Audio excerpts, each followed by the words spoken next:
I'm Steve Fleming with the Plumas County Museum Association, and today we're at the Chester Museum on First Street in Chester. And the purpose of this video segment is to introduce you to the history of the Chester Museum, how it came to be and who were the responsible parties that grew it into what we have today. With us is Marilyn Quadrion, who has been instrumental in building this museum, almost literally, and certainly its contents, the artifacts, for the last 40 years. And I'd like to have Marilyn tell us more about how it came to be, literally, physically came to be, acquiring artifacts, and the people that were instrumental in this becoming a beautiful, beautiful museum. So Marilyn, I'm turning it over to you. Okay, well, it started, for me, the interest in local history started back when I was very young, because my grandparents had brothers and sisters who grew up here, and they'd been in this area since 1900. But I had a 6th grade teacher who spent his childhood in Seneca and had tales of the mining town and the mines that were still operating down there. And that spurred me on. And in our documented museum history box here is a list I wrote out when I was 12 or 13 of people I wanted to interview, like Charlie Stover, Edith Martin. And unfortunately, a lot of those passed on before I got around to actually interviewing them. But I did meet a lot of their descendants and have collected their stories over the 40 years that this has been in existence. My best friend here, Joan Sayer, and I became friends when we were 14. And we had a mutual interest in the nature of the area. We hiked all over this territory, all the northern end of Plumas County and beyond. She's something of a waterfall freak, so we had to visit all the waterfalls within driving range, like Burney Falls and Feather Falls. And they usually had a practice of climbing Mount Lassen at least once a year. But we were also both interested in art. And when I graduated from college and came back here to teach, she was here working as like the manager of Lassen Drug and Gift Company. And we joined the Almore Art Association in about 1970-71 because we both enjoyed watercoloring and photography. And the Art Association started an art show in the Chester Park about 1972.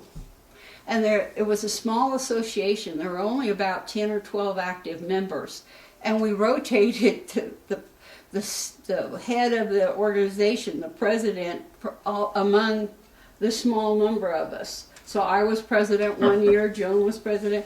It has been started by Pat Kurtz, who's a noted watercolorist, and she taught classes, and Joan and I had taken classes from her. And she and several other local artists of some repute had started an art show in the summer at Lassen View Resort. And later that was moved to Colmspine Bidwalm in August, and then was turned over to the Plumas County Art Association, and they operate that show. But we decided to do another one on the 4th of July weekend when there was a massive crowd, as many as 20,000 visitors to Chester. And so we started a 4th of July art show down in the park. Before there was grass, it was all dirt and cottonwoods. And Joan made it her mission to start saving money to create a real park. And later the Art Association was defunct after 5 years or so. And we continued with that July 4th art show with Joan as chairman, and I was her head gopher.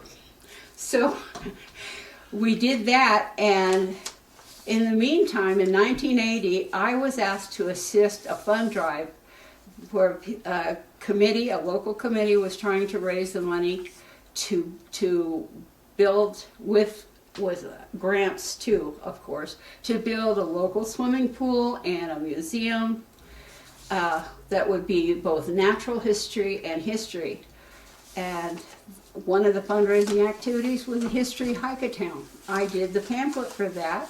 I went around the whole area here and begged and borrowed artifacts from the descendants of some of the ranchers and people that I knew that had collected things.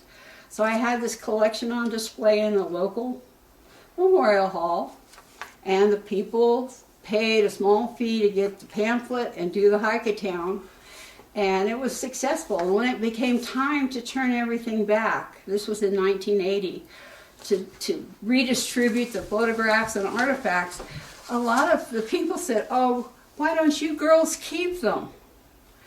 You're hoping someday there's going to be a museum. This is an effort to build a museum, so just hang on to these. We don't need them."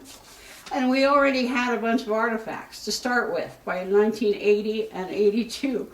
And so we started serious fundraising just for a museum in the early 80s. We had a drama class come over twice a year from Feather River College, and Joan and I sold tickets to those performances door to door and got hundreds of people to attend the plays, and then we got to keep the gate. Oh. We gave them their expense money for the gas and everything to come over, but they brought the whole drama group from Feather Wow. River College, and that was our basis. The Historical Society had stockpiled, had a little fund off to the side, $14,000 that had been raised decades before in the 50s and 60s for a museum that was supposed to have been built on land donated by PG&E on the East Shore. And that money was going to be allocated to us. And then Laura McGregor, who is the head of the Forensic Library, and I wrote a grant request to Collins Pine. And Collins Pine gave the museum $30,000 with a proviso that we got half the space of the new addition and were guaranteed a permanent home here. So that's truly been a blessing. We got the building built by two local contractors, Randy Rolio and John Bentley, in 1984, in time to open in June of 1985.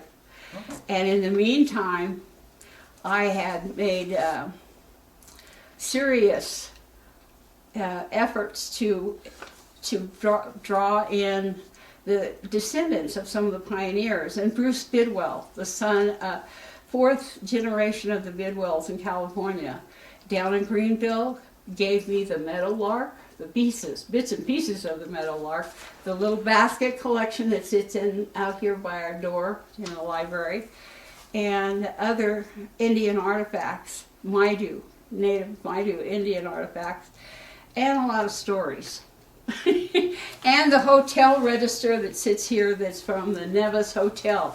Meadowview Hotel was founded in the 1860s as a little boarding house with dining privileges. He had a license. Henry Bidwell, Bruce's grandfather, had a license to provide meals for the miners. So it just kind of snowballed from there. A local pharmacist that Joan worked for, he'd hired her when she was still in junior college to work at the drugstore. He gave us the basis of our basket collection. He and his wife had in their possession about 14 baskets that had belonged to the Miller family, who were instrumental in developing a small settlement store, post office, hotel in Humbug Valley. So that was the basis of the basket collection that's behind us here. People would walk in. A lady walks in with a box full of glass plate negatives. She used to cook for the Stevens, who leased the Olson Ranch, the house, the hotel, and the pastures for their summer grazing. And she found them, and she thought we should have them. They just walked in with things. In the meantime, we were doing this, running the art show the 4th of July, and we split the money between the museum and her efforts to get the park established. Oh. She got grass, she got the sprinklers in, she got the bandstand, the playground, and later the Little League field. Wow. And so, we were both working ladies, but She found the time. She found the time, and I was off in the summer. I had time to play and time to work here. And when we first opened, we at first had started life memberships for $100, and we gave them cards, membership cards. But we had over 60 people volunteer to museum sit, and they were like yourself, people who lived on the peninsula or up in Warner Valley or somewhere in town who were retired and had time. And we had enough volunteers that they only had to museum sit 1 or 2 days a month. We think back now, 40 years, it'll be 40 years next June that we've been here. And in that time, we have raised enough money to buy all the display materials, to all the cataloging and the photo display boxes, the binder boxes for storage. And during this time, I've met so many wonderful people. And I've had people come up from Sacramento and the Bay Area with artifacts, like the 2 big portraits back here of the bee crafts. And it's just been an amazing journey, and I've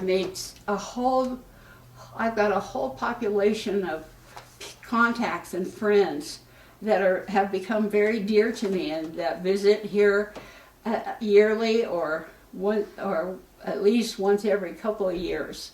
And they also send donations.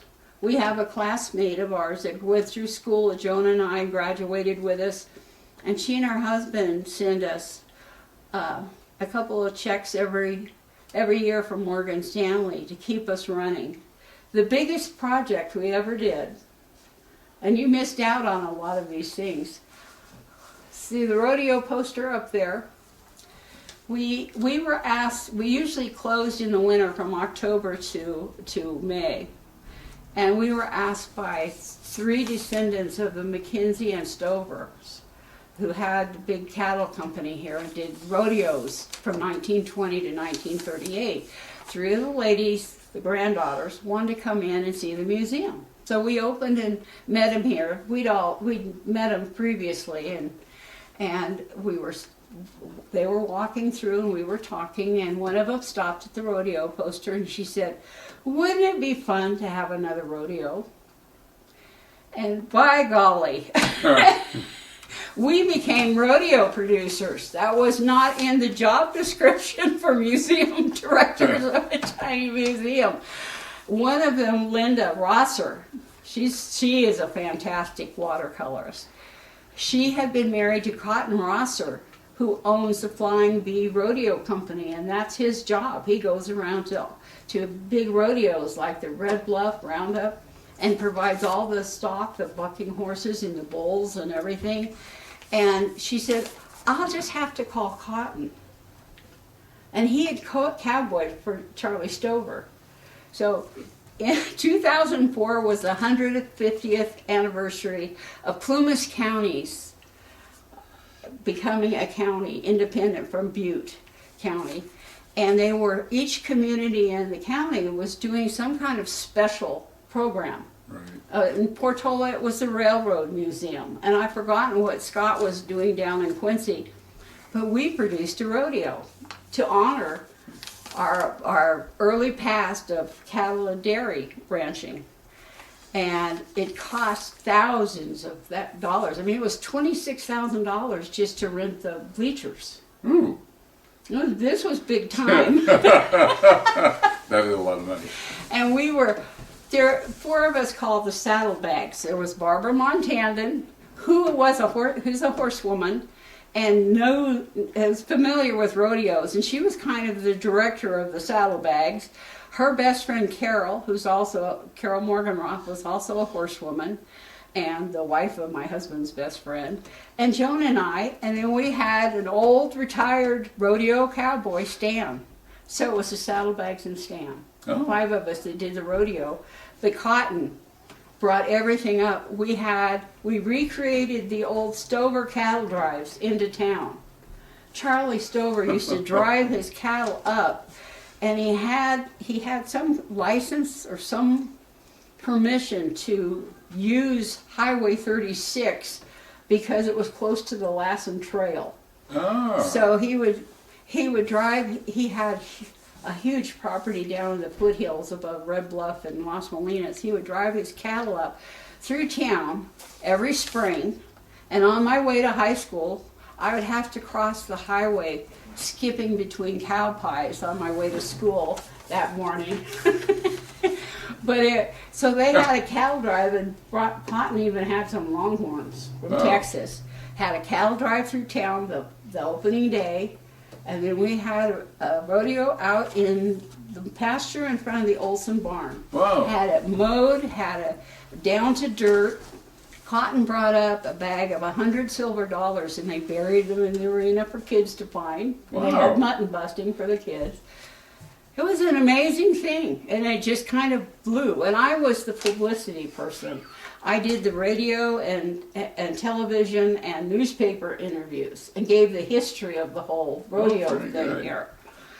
But that was probably, we did that in 2004, 2005.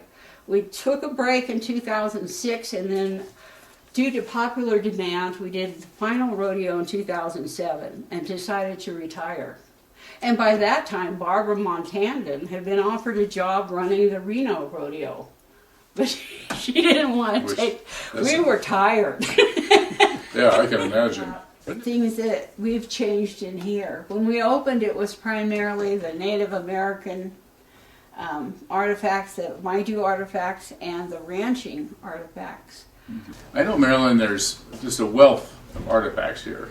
And surely over the years that you've acquired them, there must be several that are real favorites. Yes. And I wonder if you could tell us a bit about some of your favorites.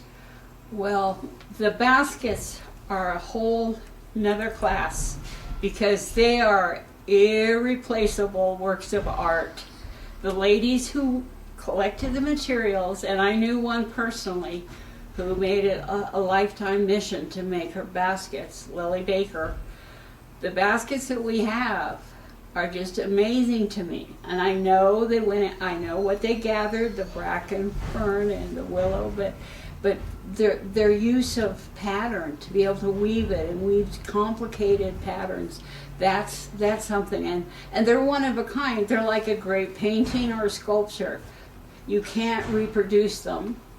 Another one that's very dear to my heart is the display behind you of the Alaskan Trail artifacts. Tools from the wagon. I happened to be in the museum years ago, and one of the foresters from Collins Pine came roaring up in his truck, and he said, "Marilyn, you have to come out and see what I have." And he had the grinding wheel that's in there. And he said, this was just after a major fire had gone through Bruff's Camp area and down into the foothills. And he said when a CAL FIRE unit were putting the fire out around this massive sugar pine stump, they started washing up all these artifacts. And it was on Collins Pine land versus public land. He said, if you would like to come down there and take a look, you can have everything we find. People don't know, but when a forest fire occurs, the fire burns a tree, and it often follows the roots down into the soil. And that's what had happened. So Joan and I and our other sidekick, Marilyn Ornbon, who's a shirt-tail relation of the Stovers, we had Barry Ford, the forester, drive us down to this spot. We packed a lunch. We took John Spencer with us, who was an officer with Octa, and he had a metal detector. And we spent hours digging through the ash around what had been this big stump. And we found the fellow who had left this treasure trove. I think what had happened, like many of the people coming out in 49 and 50, his oxen had got given out. And he could not pack all this by hand down into the valley.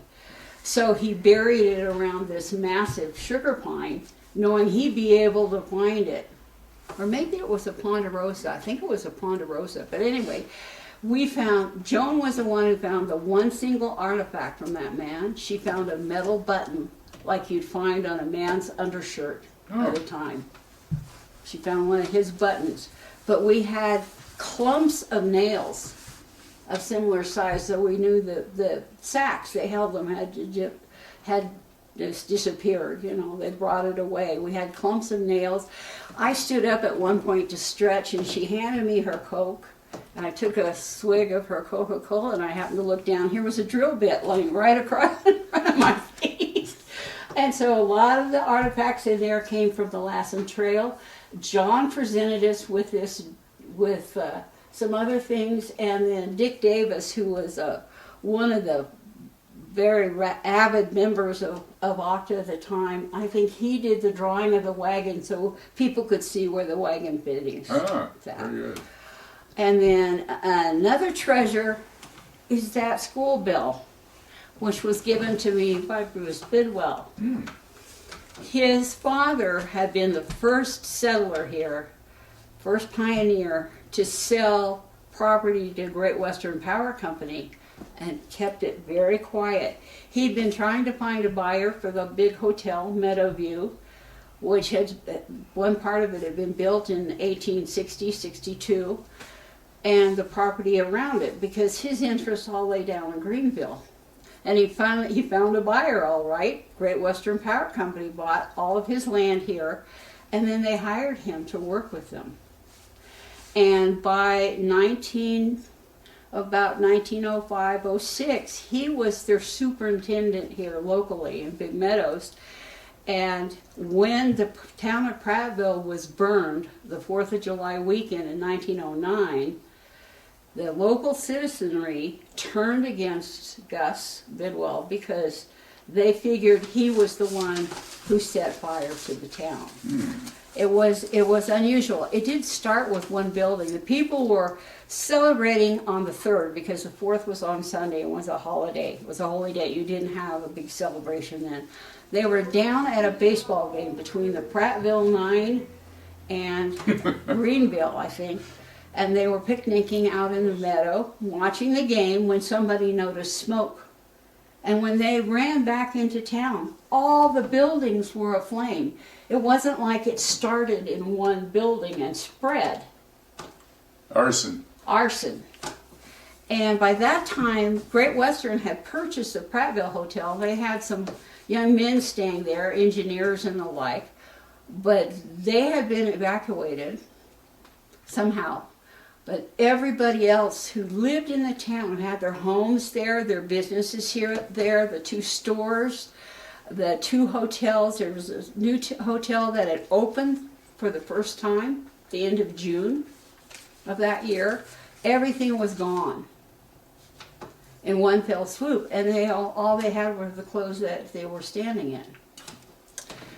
And Elsie Bidwell, Gus's daughter, wrote a letter to a lady up here who was a member of the Plumas County Historical Society, and she describes how she and her mother gave out their nightgowns and dresses and to help clothe the ladies. They took them over to the Bunnell Hotel, which hadn't burned, and gave them shelter. That people slept, the ladies slept there for the night, and it was, but it had already started, the gossip mill.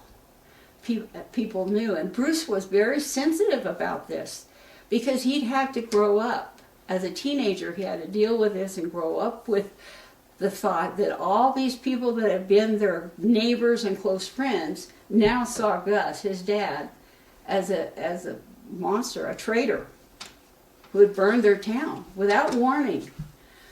And he told me the story, his official version was that one of the Greenville players was changing into his uniform for baseball in the upstairs room above the Abbott store and left a cigar burning. Well, you can't have a cigar that burns a whole town down before anybody's aware that it's really going up in flames. So I was down there. This is probably 3rd or 4th visit that I made down to, and I would sit with Bruce at his dining table and we'd talk. And he says, "Oh, I have something for you."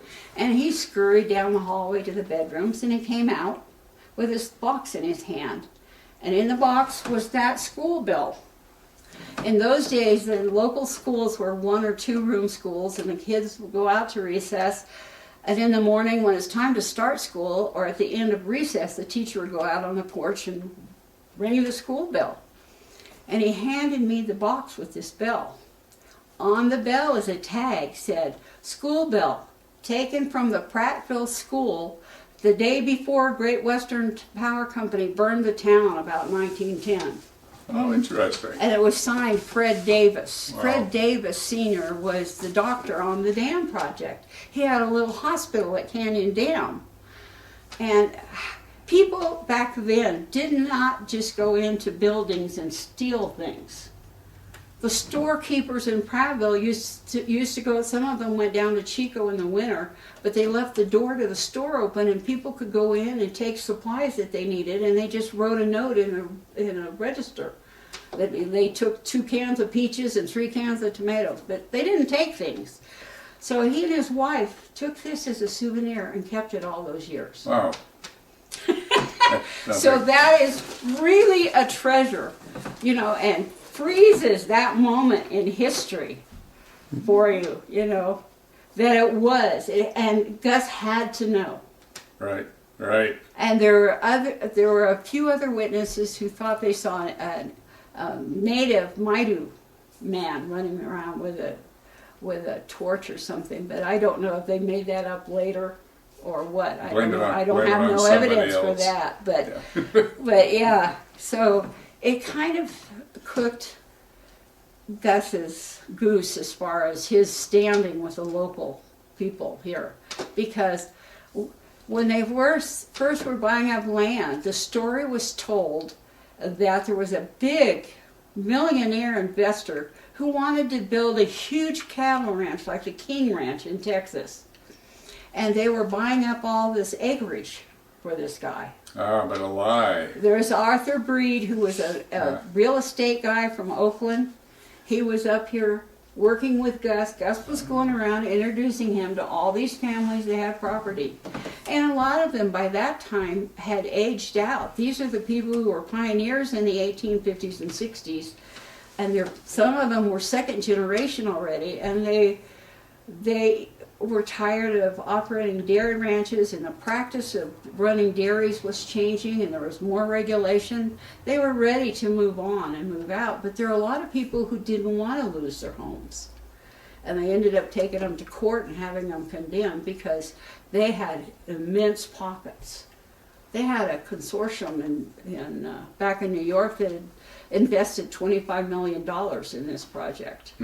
So they had a lot of money, and they had a lot of influence with the people in the know in San Francisco and Oakland. Oh, But anyway, interesting. that bell is something. I can. And the third thing is imagine. probably the safe that we got. Yeah, the You've Bunnell. been here for that. Yes, yes.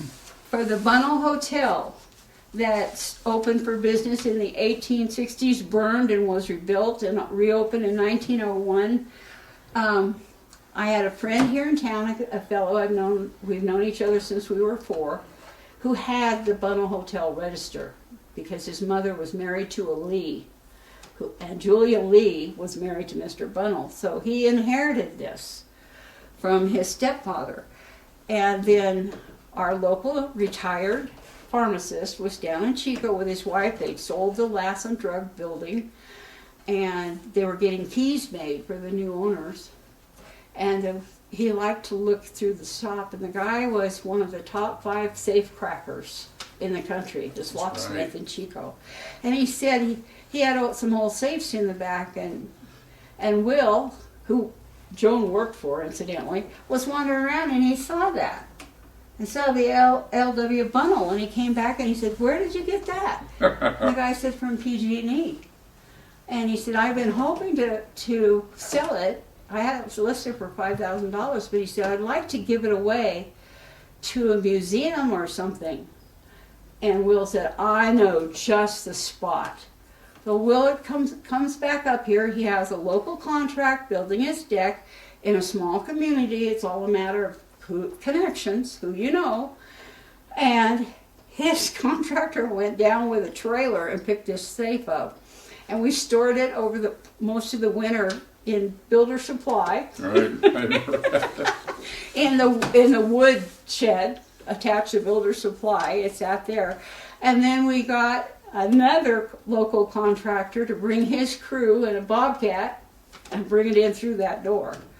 And that's a treasure. And so it sits there with a Bundle Hotel register and pictures of the hotel above it. Yeah, it's a beautiful safe.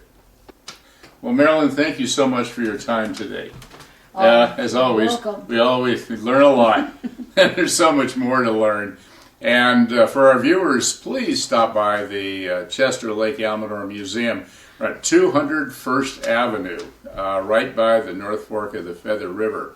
A beautiful setting and a fabulous museum. Hope to see you here soon.